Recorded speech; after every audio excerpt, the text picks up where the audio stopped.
The woman who entered my appraisal room that rainy Thursday afternoon was carrying a jewelry box her family had almost donated. Her name was Margaret Ellis. She was 79, recently widowed, and accompanied by her daughter, who apologized before placing the box on my table.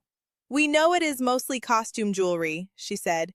"We just wanted someone to check it before we give it away." I have heard that sentence hundreds of times. My name is Evelyn Hart.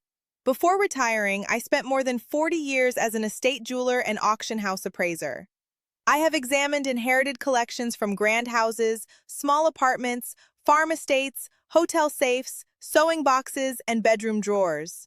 I have also watched families accidentally sell valuable jewelry for almost nothing.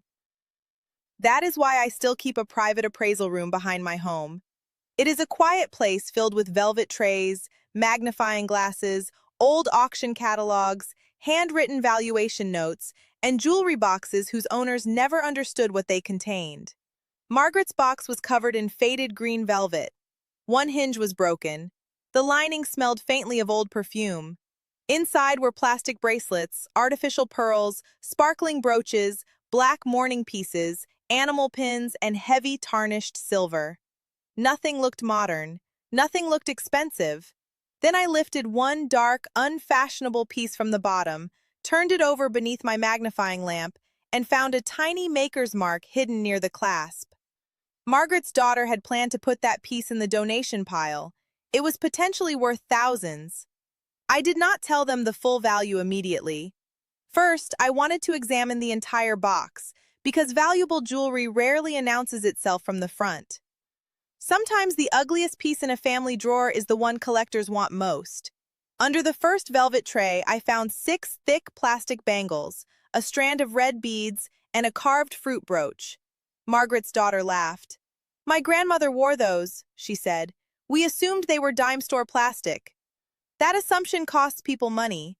Certain early plastic pieces were made from Bakelite, a material widely used in jewelry during the 1920s, 1930s, and 1940s.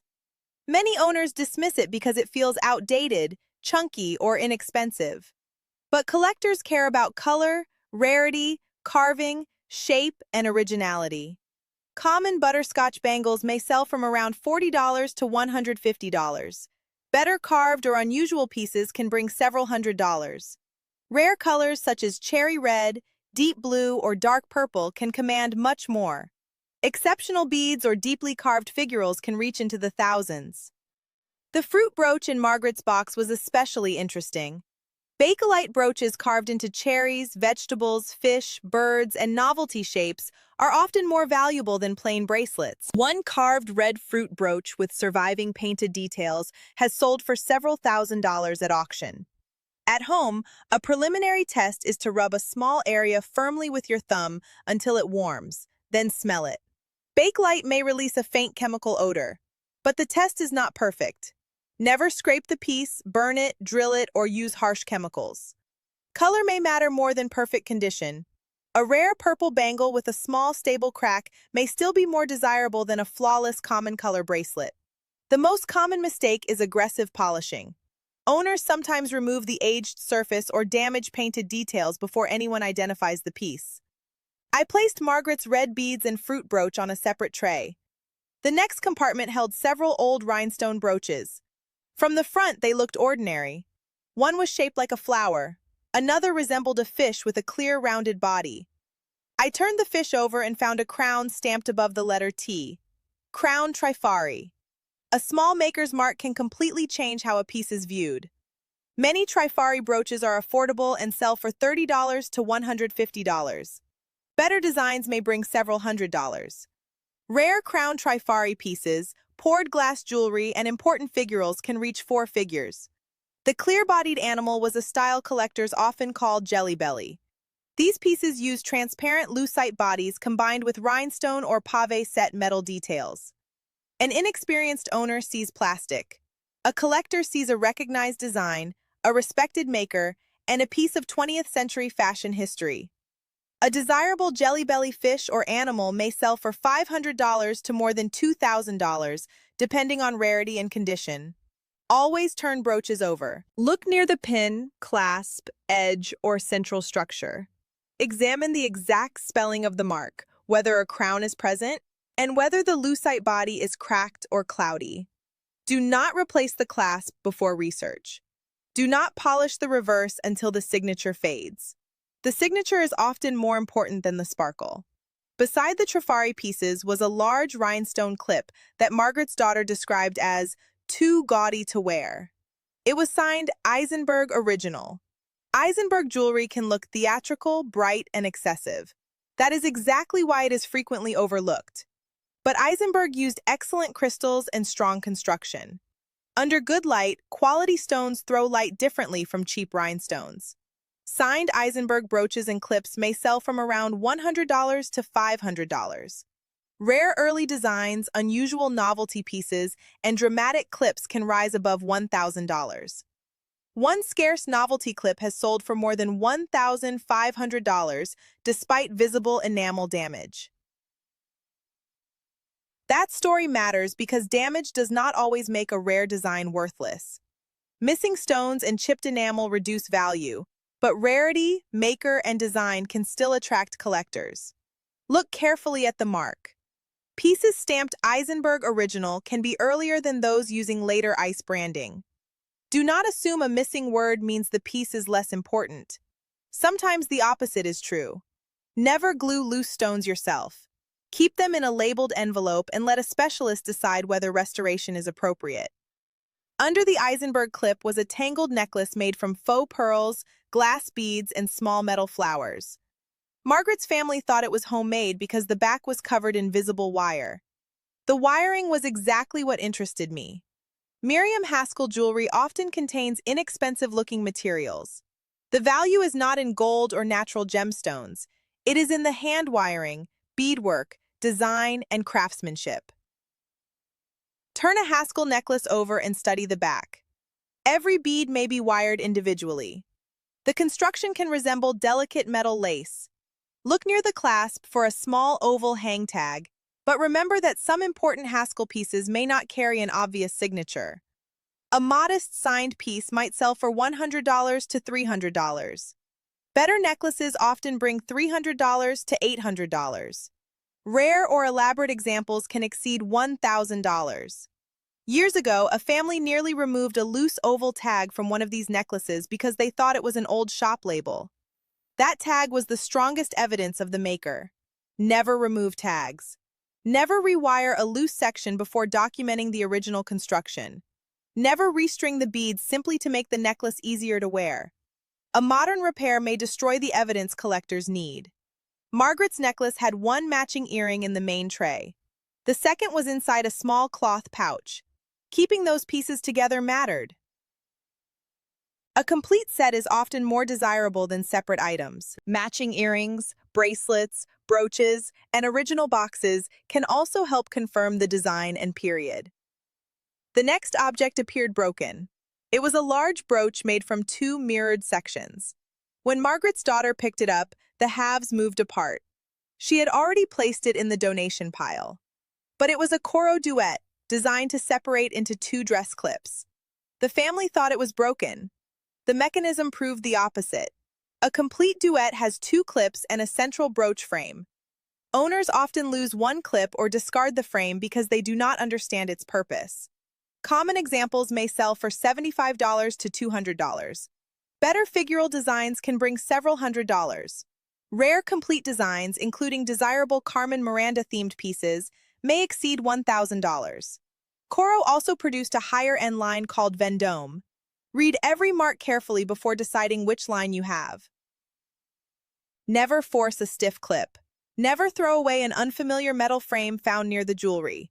Never sell one half without searching for the other. Completeness can determine the value. In a leather case near the center of the box was a cameo. It showed the profile of a woman in pale relief against a brown background. Cameos are difficult because the gap between common and valuable examples is enormous. A molded plastic profile may be worth very little. A finely hand-carved shell or hardstone cameo in a gold frame can bring hundreds or thousands. Hold the cameo toward a window. Real shell often shows natural translucency and color variation. Study the depth of the carving. Look at the nose, lips, hair, eyes, and folds of clothing. Flat, soft details may suggest molded material. Fine carving creates shadows and depth. Hardstone cameos can command a premium. Multi-figure mythological scenes are often more valuable than common single profiles because they require greater skill. Check the frame for gold or sterling marks. A basic shell cameo may sell for $50 to $150. Better gold-mounted examples can bring $300 to $1,000. Exceptional signed hardstone cameos or complex scenes may reach several $1,000s. But never assume every old profile cameo is valuable. And never remove a cameo from its frame simply to test the metal. The original setting is part of the object.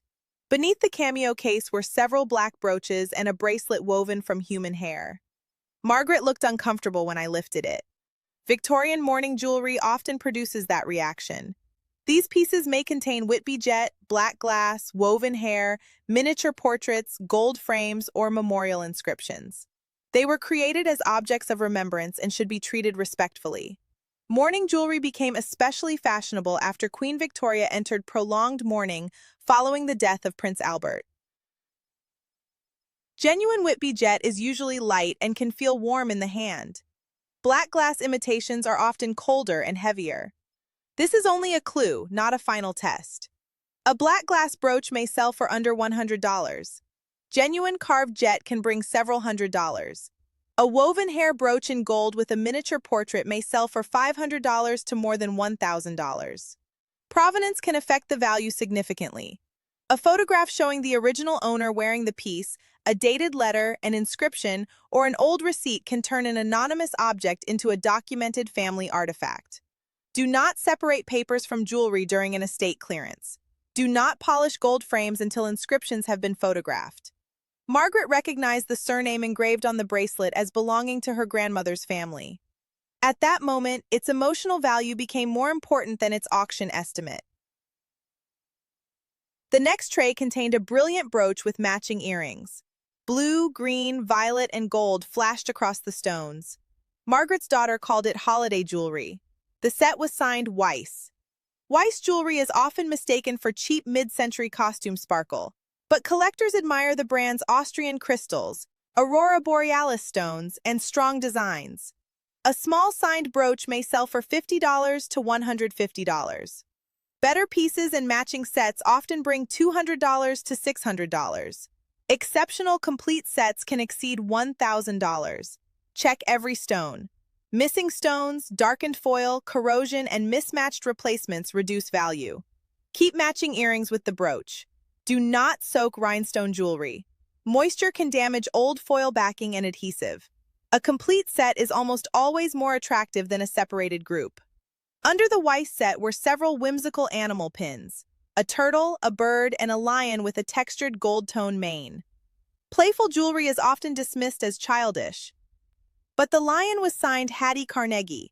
Hattie Carnegie was an important fashion figure whose business served fashionable women and Hollywood clients. Her figural jewelry included lions, turtles, birds, fish, and imaginative creatures. Common signed pins may sell for $75 to $200. Better figurals can bring several $100s. Rare bracelets and matching sets may reach into the thousands. One lion bracelet and earring set has sold for nearly $2,400. Look for signatures, quality crystals, enamel details, gold tone mesh, and matching pieces. The most common mistake is assuming a humorous design cannot be valuable. Collectors often pay the strongest prices for pieces with personality. Before I reach the final compartment, I explain the 5 things professionals examine first: maker, material, construction, condition, provenance. A famous name alone does not guarantee value. Precious metal alone does not guarantee good design. Age alone does not make something rare. But when maker, material, workmanship, condition, and documented history support one another, an ordinary-looking piece can become important. At the bottom of Margaret's box was a group of heavy, tarnished silver jewelry. Her family had already visited a scrap buyer. The buyer weighed the silver and offered them a modest amount. This is where owners can make their most expensive mistake. Mexican Taxco silver should never be sold by weight until every mark has been examined. Look for Taxco, sterling, 925, 980, eagle marks, workshop numbers, initials, and maker names. Important designers include William Spratling, Antonio Pineda, Los Castillo, and Margot de Taxco. Generic Taxco silver may sell close to its material value. A signed designer piece can be worth hundreds or thousands. A bracelet containing perhaps $40 or $60 in silver might have a collector value of $1,000, $3,000, or more if it is a rare documented design. Years ago, a dealer showed me a heavy cuff that he intended to melt. Beneath the tarnish was a maker's stamp that could barely be read. Under magnification, the mark was connected to a respected Taxco designer. The cuff later sold for several $1,000s. One tiny mark changed the price completely. Do not polish Taxco silver aggressively. Dark patina may be part of the intended design. Heavy polishing can erase contrast, soften engraving, and damage the surface. Do not replace chains, clasps, stones, pins, or hinges before research. Photograph every mark first. Margaret's silver necklace, earrings, and bracelet formed a matching set. The family had nearly divided them among 3 relatives. Keeping them together increased both the historical and collector interest. Then I returned to the dark piece that had first caught my attention. It was a large geometric silver pendant with its original heavy chain. Near the clasp was a tiny maker's mark. The signature, construction, and design were consistent with an important Taxco workshop. I explained that specialist authentication and current auction research were still necessary. Values change, and no responsible appraiser should promise an exact result from a quick inspection. But the pendant was clearly not scrap. Comparable examples had sold for several $1,000s. Margaret's daughter stared at it. "That was the piece we hated most," she said. "That is why I share these stories. Families do not lose valuable jewelry because they are foolish. They lose it because they are grieving, overwhelmed, or unfamiliar with old design." Before clearing a jewelry box, take out every piece you consider unattractive or outdated. Separate tangled items carefully. Turn every brooch, necklace, bracelet, earring, and silver piece over. Photograph the front, back, clasp, chain, damaged areas, maker's marks, and original box. Keep sets together. Do not clean, repair, dismantle, or polish anything important before research. Use reputable completed auction sales, not optimistic asking prices. Remember that online listings may contain incorrect identifications. Seek a qualified specialist when you find an important name, unusual construction, precious metal mark, rare material, or strong provenance. Store fragile jewelry separately using acid-free tissue, soft cloth bags, and divided compartments. Never hang heavy wired necklaces. Never allow rhinestones to remain damp. Never place delicate cameos where they can be crushed. Most importantly, never sell old silver solely by weight before checking the maker. Margaret's collection was eventually handled carefully. Some pieces were sold, others remained with the family. She kept the mourning bracelet because the name engraved inside belonged to her history. The Taxco pendant was professionally authenticated and later sold for several $1,000s. But when Margaret called me afterward, she did not talk about the money first. She talked about the box. She said she had opened it many times as a child without realizing that each compartment contained a different piece of history. Old jewelry is not merely decoration. It can hold family memories, lost craftsmanship, designer signatures, cultural history, and financial value hidden by changing fashion. So open your old jewelry box slowly, turn everything over, check every clasp and every mark, keep every set together, and pay special attention to the piece no one wants. That may be the one with the greatest story. Tell me in the comments about the strangest or oldest piece of jewelry you own. And in the next video, we will examine antique vanity items, perfume bottles, powder jars, hand mirrors, and forgotten dressing table pieces that may also be worth far more than they appear.